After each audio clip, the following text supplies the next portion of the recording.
isn't merely about gaining more and more information. A robot can also do that, but it's definitely about making you into a beautiful and compassionate human being. So now I'm in conversation with Mr. Lakshmi Shankar Bajpai, who's an eminent poet. Hello sir, welcome to Marva Studios. धन्यवाद, thank you. Sir हम लोग सबसे पहले आज ये जानना चाहेंगे आपसे कि 4th ग्लोबल लिटरेरी फेस्टिवल पर आपकी क्या फीलिंग्स हैं?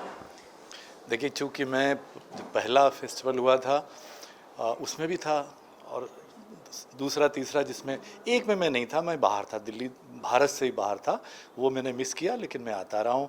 और संदीप मारवा जी से तो पता नहीं 20-25 साल कितना, वो तो बहुत पुराना ताल्लुक़ है, और आपके यहाँ भी लेक्चर देने का भी कुछ न कुछ आता ही रहा हूँ, तो इसलिए तो एक व्यक्तिगत रूप से बहुत खुशी की बात मेरे लिए। रही बात इस ग्लोबल लिटरेरी फेस्टिवल की, ये फेस्टिवल दिल्ली में शुरुआती फेस्टिवल्स में से है, इसलिए भी बहुत महत्वपूर्ण है। और भारत में भी इसने बहुत, जयपुर के बाद एक तरह से हम कहें कि एक अपनी अलग से पहचान बनानी शुरू कर दी थी, और धीरे धीरे बहुत ये मतलब हर बार हम देखते हैं कि उसमें गतिविधियां बढ़ती जा रही हैं, सक्रियता लोगों बढ़ती जा रही है, लोगों का ध्यान बढ़ता जा रहा है। तो मेरे लिए ये चौथा जो फेस्टिवल है, मेरे लिए व्यक्तिगत रूप से बहुत खुशी की बात है। That's beautiful sir. अब मैं आपसे ये जानना चाहूँगी कि आप एक लेखक हैं, एक पोएट हैं, तो पोएट्री की दुनिया कैसी होती है और मतलब वो क्या एक्सपीरियंस है जो एक पोएट एक्सपीरियंस करता है?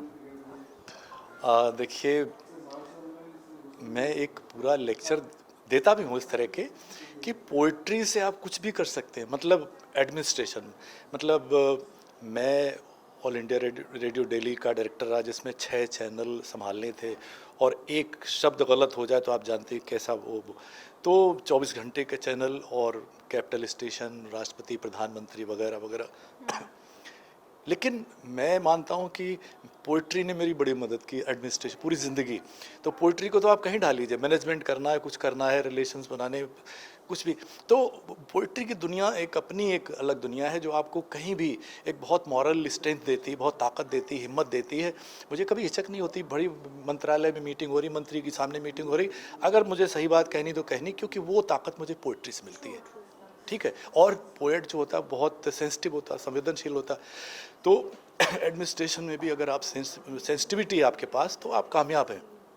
जब मेरा विदाई समारोह हुआ तो ये कहा गया कि जिससे पहले तो जो भी डायरेक्टर आए थे सबके लिए वो आंदोलन होते थे, धरने होते थे, तो 8 साल में कोई कुछ हुआ ही नहीं, क्योंकि मुझे जो भी प्रॉब्लम लेके आते थे मैं पहले से पहले बढ़ के उसको, तो कहने का मतलब ये कि पोइट्री की दुनिया बहुत एक जादुई दुनिया है, और पोइट्री आपको बहुत ताकत देती है, और सोसाइटी के लिए, मुल्क के लिए, और ये एक अल्टीमेटली एक ही दवा है, ये रामबाण दवा है, जिससे हमारी संवेदनाओं को, हमारी भावनाओं को उकेरा जा सकता है। वरना जो आज की दुनिया है उसमें भावनाएं ख़त्म हो रही हैं, संवेदनाएं ख़त्म हो रही हैं, आदमियत ख़त्म हो रही है। आप देख रहे हैं रोड रेज कैसे हो रहा है, आप देख रहे हैं मॉब लिंचिंग कैसे हो रही है, आप देख रहे हैं कैसे हमारी बच्चियां 6-6 महीने की सुरक्षित नहीं। ये कौन सी दुनिया हम बना रहे हैं, ये कौन सा समाज हम बना रहे हैं? तो आज पोइट्री की सबसे ज़्यादा ज़रूरत है। That's true. So that shows the power of pen, which has the caliber to change the world, the society. और जैसा कि आपने कहा कि poets जो होते हैं वो अगर उनको पता है कि अपनी बात सही रख रहे हैं, so they have immense confidence. So her field में poets can ace. ये तो मैंने बहुत पोइट्री की, जो असली पोइट्री और असली पोइट्स की बात की, लेकिन एक सिनेरियो और है। जिस तरह से पॉलिटिक्स में, जिस तरह हमारी स्पिरिचुअलिज्म में आप देखते हैं कैसे कैसे साधु संत आ गए, उसी तरह हमारी पोइट्री में भी कुछ डुप्लीकेट नकली लोग आ गए हैं, और जो ये कमर्शियल कवि सम्मेलन हो रहे हैं इनमें पोइट्स नहीं है, सॉरी टू से, और इसमें नॉन पोइट्स बहुत भर गए हैं। सिर्फ उन्हें तुकबंदी या कुछ करना, चुटकुले सुनाना, इस तरह करना, पब्लिक से तालियां लूटना, वो एक बहुत ही खतरनाक ट्रेंड है, जिसके लिए मुझे कहना ज़रूरी था। So that means that poetry should be an expression of the original.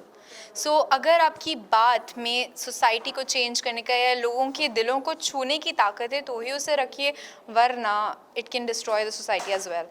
Thanks for talking to MSTV and coming to the studios. Thank you. So now I'm in conversation with an eminent writer, Miss Vandana Rag. So let's talk to her and get inspired. Hello ma'am, welcome to the 4th Global Literary Festival and to Marva Studios. Thank you. So first of all, we would like to know, as touched today on the topic, changing trends in literature. तो हम आपसे जानना चाहते हैं कि what are those changing trends according to you? पहले क्या था और अब क्या है? Literature or anything changes according to your times, समाज जो आपके इर्द गिर्द होता है उससे, आपके एंसेस्टर्स क्या थे, उनका समय क्या था और आने वाला वक्त क्या होने वाला है।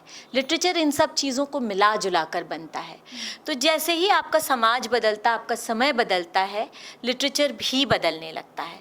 तो हम देख रहे हैं कि अभी हमारा समाज एक ग्लोबल वर्ल्ड की ओर जा रहा है। हम देख रहे हैं सारे जो ग्लोबल ट्रेंड्स हैं, चाहे वो खाने पीने के ट्रेंड्स हों, चाहे कपड़े के ट्रेंड्स हों, चाहे सोच के ट्रेंड्स हों, सोच विचार के ट्रेंड्स हों, वो सब बदल गए हैं। तो उसी तरह से हमारा लिटरेचर भी उन्हीं टाइम्स का रिफ्लेक्शन हो गया है। ठीक है, इमोशंस की अवधि, time period has become very small. ठीक है, हम जैसे, अब मैंने एक बात कही थी कि हम कैफ़े और कॉफ़ी हाउसेस के प्रेम में विश्वास करने लगे। तो पहले कॉफ़ी हाउसेस इतने हुआ ही नहीं करते थे, तो वहाँ प्रेम कैसे होता? प्रेम बहुत एक साइलेंट सा जज्बा हुआ करता था। If you go to the 50s and 60s, trends changed in 70s and 80s and in 2000, which we call the millennial generation, ये जब आती है तो हम देखते हैं कि ट्रेंड पूरी तरह बदल चुका है, क्योंकि सोशल मीडिया आ गया है आपके सामने, और सोशल मीडिया आपको एक डेमोक्रेटिक प्लेटफॉर्म उपलब्ध करा रहा है जहां आप अपनी बातों को कह सकते हैं। You can propose on an SMS, you can divorce on an SMS, you can announce your breakup on an SMS. So the phones, the social media have become adequate platforms of expressing emotions, and the emotions are not very, लंबे समय तक वो नहीं रहते हमारे जीवन में। तो ये सबसे बड़ा ट्रेंड है कि इमोशंस की जो मियाद है वो बहुत छोटी हो गई है, और उसको टेक्नोलॉजी ने बहुत अबेट किया है। It's more of a robotic kind of thing right now. No. What I would say, yeah, that is not. There is no human touch to it. You can say. Actually, no, because when you feel love, you feel it the same way, say, your grandmother would have felt. Okay, उस लिहाज से हम robotic नहीं हुए। हम अपने I'm talking about the social platform. Like you said that divorces जो हैं वो Facebook पे हो रहे हैं, breakups, makeups, I'm committed, I'm in a relationship, which is like we are losing the human touch from it. अगर मैं आपके साथ बैठ कर आपका हाथ पकड़ के आपको बोलूँ I love you, that is something different. And अगर Facebook पे एक मैसेज कर दूँ कि I love you, it won't connect that way. That's what I meant. Yeah. See, emotions always remain the same, but the way to express it, yes, that has, technology has kind of, said this is a better and cool way of saying it. It saves you a lot of time. In that sense, it is, yes, a very technical everything has become, and emotions का content जो है वो कम हो गया है। So that is the changing trend. Okay, one thing I would like to ask from your side is now that what makes a writer? Like, since you have so much of experience, you have felt things and seen the writers as well around you, what makes a writer? It is very difficult to answer this question. Every writer will answer it in a different way. But one thing is certain, that जब तक आप अंदर से disturb नहीं होते, आप writer नहीं बन सकते। We can assess the quality of the writer, his writings, that is a different thing altogether. But जब आप परेशान होते हैं, जैसे जब आप ह्यूमनली किसी भी चीज़ से त्रस्त हो जाता है, आपको लगता है सोसाइटी कितनी गंदी है, बार बार आप बोलते रहते हो सोसाइटी के अगेंस्ट, तो आप उस पर 2 लाइन लिख सकते हो, अगर आप लिख सकते हो तो, या फिर आप उस जाके लड़ाई करते हो फील्ड में, या फिर आप किसी से बहसी घर में करने लग जाओगे, अपने ग्रैंड पेरेंट्स से करने कि आपको ये सोसाइटी अच्छी लग रही है, you become a rebel. So first and foremost you have to be a rebel of some sorts to become a writer. Every writer has to feel the angst, the anger, the happiness, more than what normal, I won't say normal people, even writers are normal people, but regular people, what regularly people feel. जब आप उससे 1% ज़्यादा महसूस करते हो और लिख भी सकते हो, तब आप राइटर बनते हो. मैं तो ऐसी बनी because I was very angry with everything around me as a child, from childhood. So I used to keep writing. I share the same story. So there has to be a rebel inside you to write, and don't let that fire extinguish inside you. क्योंकि जब feel करोगे और उसे express करोगे तभी समाज में एक बदलाव आएगा. Thanks for inspiring us and talking to MSTV today and coming to the 4th global literary festival. Thank you. अब हम बातचीत करते हैं ममता किरण जी से, जो एक बहुत ही टैलेंटेड पोइटेस हैं. Hello ma'am, welcome to Marwah studios. So हम लोग आपसे सबसे पहले यही जानना चाहते हैं कि 4th ग्लोबल लिटरेरी फेस्टिवल को लेकर आपकी क्या भावनाएं हैं आज? बहुत अच्छा लग रहा है यहाँ पर आकर के. चौथा ये ग्लोबल लिटरेरी फेस्टिवल मारवा स्टूडियो में हो रहा है और पिछले साल भी मैं यहाँ आई थी और बहुत खुशी होती है जब इस तरह के फेस्टिवल आयोजित होते हैं.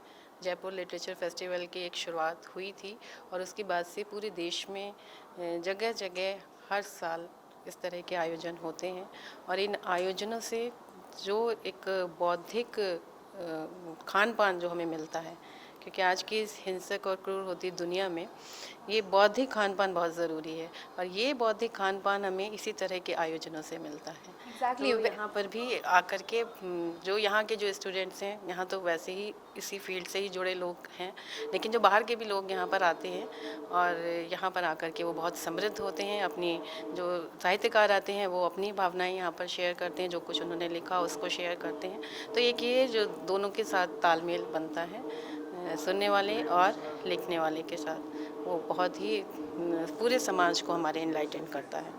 Very well said. एक जो आपने मेंटल फूड की बात करी वो बहुत ही ज़्यादा सिग्निफिकेंट चीज़ है, दैट आज की डेट में हमारे पास राइट मेंटल फूड नहीं है. We are just feeding anything into the mind and ऐसे फेस्टिवल्स एक आई ओपनर है. मैम, मैं आपसे ये जानना चाहती हूँ कि लिटरेचर, साहित्य की कंडीशन आपके अकॉर्डिंगली आज की दुनिया में क्या है from your eyes, like what you have experienced earlier, क्या सिनेरियो था और आज क्या सिनेरियो है और क्या होना चाहिए? साहित्य का देखिए बहुत बड़ा रोल रहा है हमारे समाज में. वाचिक परंपरा की हम बात करते हैं, पहले चीज़ें कैसे गांव-गांव तक लोगों तक पहुंच जाती थी जो कि इतनी एजुकेटेड भी नहीं होते थे. उनको भी वो तुलसीदास का जो रामचरितमानस है, महाभारत है, या हमारे लिटरेचर में जो कुछ लिखा गया उनकी पंक्तियां वो वहाँ तक पहुंच जाती थी. तब उस समय इस तरह का कोई साधन नहीं था स्प्रेड होने का. आज जबकि मीडिया में इतनी क्रांति है, उसके बावजूद लिटरेचर की चीज़ें जो है ना लोगों तक नहीं पहुँचती हैं और आलतू फालतू की चीज़ें दुनिया भर की है ना, दिन भर के जो है ना इतना शोर वो ये वो और जो कुछ है वो सब तो पहुंच जाता है, लेकिन जो असली चीज़ है वो ही नहीं पहुंचती. हमारा जो लिटरेचर है, जो अच्छी अच्छी बातें हैं जिनसे हमें ज्ञान मिलता है, जिनसे हम अपने आप को प्रेरित करते हैं, समाज को प्रेरित करते हैं, वो चीज़ें वहाँ नहीं पहुँच पाती. साहित्यकार जो है इस पूरे समाज में जो कुछ चारों ओर उसके घट रहा है उन सबको अपने जहन में रखते हुए समय के सीने में जो कुछ वो महसूस है उसमें अपने शब्दों के बीज बोता है. और ये जो आने वाली पीढ़ियां भी हैं वो भी उनको पढ़ करके उनको लगता है कि हाँ फला समय में ये चीज़ें घटित हुई, ये लिखा गया. तो साहित्यकार का रोल एक बहुत बड़ा होता है और साहित्यकार इसी तरह से जहाँ जहाँ जो कुछ घटता है उनको अपने महसूस करके अपने शब्दों में, उनको अपनी भावनाओं में, कभी कविता के माध्यम से, कभी कहानी के माध्यम से, कभी उपन्यास के माध्यम से दर्ज करता चलता है समय के सीने में. It's very important to feel it, to reveal it, right? That's what she meant. And I would like to have an inspirational message. ऐसे सिनेरियो में, जैसा कि आपने कहा कि राइट मैसेजेस दबते जा रहे हैं, ऐसे सिनेरियो में वो क्या एक राइट मैसेज होना चाहिए यूथ के लिए आपकी तरफ से? यूथ के लिए यही मैसेज है कि बहुत कुछ है इस दुनिया में, है ना. बहुत उस शोर शराबे में से जो कुछ बहुत, यदि सुई की नोक के बराबर भी यदि कुछ अच्छा निकलता है तो वो उसको जो है ना उसको ढूंढें, उसको तलाश करें, उसको अपनाएं, उसको गुनें, उसको अपने में मतलब सामंजस्य अपने साथ उसको जो है ना रखें. तो मुझे लगता है कि समाज में कुछ अच्छा ही होता जाएगा और यूथ इस तरीके से आगे बढ़ता जाएगा. और ऐसे अच्छे फेस्टिवल्स को ज्वाइन करिए और अच्छी चीज़ों को अपने जहन में उतारिए. Thanks for inspiring us and talking to us. जिंदगी की समझ किसी किताब से नहीं आती, ये तो ऐसी कहानी है जिस पर किताबें हैं लिखी जाती हैं. I'm sure you also second my thoughts. So it's very important to talk to people, to interact with them, know them, love them, and and that's also our motto at Marva Studios. Love, peace and unity through art and culture. That's all for today in today's talk about the first day of Global Literary Fest, Noida. I'll be back with another amazing event for you. Till then, you keep watching MS TV, हर पल आपके साथ, and don't forget to stay connected.